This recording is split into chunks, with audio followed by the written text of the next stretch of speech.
एकाहून एक अशा सरस अशा एकांकिका सादर होत असल्याने यंदाचा बहुमानाचा अटल करंडक कोण पटकावणार याची उत्सुकता संपूर्ण महाराष्ट्राला लागली आहे। शुक्रवारपासून सुरू झालेल्या राज्यस्तरीय एकांकिका स्पर्धेत राज्यातून निवड झालेल्या 25 एकांकिकांचे सादरीकरण होत आहे। या एकांकिकांना रसिकांचा उत्स्फूर्त प्रतिसाद लाभला आहे।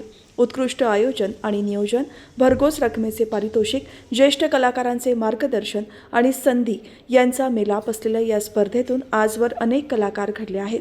नाट्य चळवळ वृद्धिंगत व्हावी, तसेच नाट्य रसिकांना आपले नाट्याविष्कार प्रदर्शित करता यावे, त्यांना हक्काचे व्यासपीठ मिळावे, देशाचे माजी पंतप्रधान भारतरत्न स्वर्गीय अटल बिहारी वाजपेयी यांच्या विचारांचा वारसा वृद्धिंगत व्हावा, यासाठी माजी खासदार लोकनेते रामशेठ ठाकूर यांच्या मार्गदर्शनाखाली अखिल भारतीय मराठी नाट्य परिषद पनवेल शाखेचे अध्यक्ष आमदार प्रशांत ठाकूर, महापालिकेचे माजी सभागृह नेते तथा नाट्य परिषद पनवेल शाखेचे उपाध्यक्ष परेश ठाकूर यांनी अटल करंडक एकांकिका या दर्जेदार स्पर्धेचा प्रारंभ केला।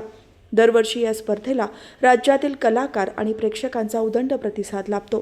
या राज्यस्तरीय अटल करंडक एकांकिका स्पर्धेच्या महाअंतिम फेरीचा पारितोषिक वितरण समारंभ येत्या 12 जानेवारीला सायंकाळी 7 वाजता आद्य क्रांतीवीर वासुदेव बळवंत फडके नाट्यगृहात होणार आहे। माजी खासदार लोकनेते रामशेठ ठाकूर यांच्या अध्यक्षतेखाली होणाऱ्या या सोहळ्यात ज्येष्ठ रंगकर्मी सतीश पुळेकर यांचा गौरव रंगभूमीचा पुरस्कारांनी सन्मान करण्यात येणार आहे।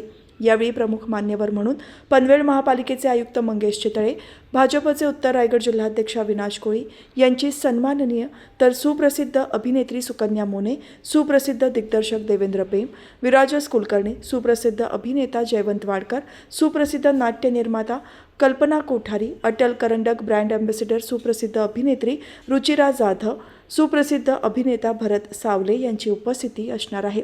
या महाअंतिम फेरीच्या अनुषंगाने नाट्य एकांकिकांचा रसिकांनी लाभ घ्यावा असे आवाहन श्री रामशेठ ठाकूर सामाजिक विकास मंडळाचे अध्यक्ष आमदार प्रशांत ठाकूर, मंडळाचे उपाध्यक्ष अरुण शेठ भगत, अखिल भारतीय मराठी नाट्य परिषद पनवेल शाखेचे उपाध्यक्ष तथा स्पर्धा प्रमुख परेश ठाकूर, CKT महाविद्यालयाचे प्राचार्य डॉक्टर SK पाटील आणि टीम अटल करंडक यांनी केले आहे।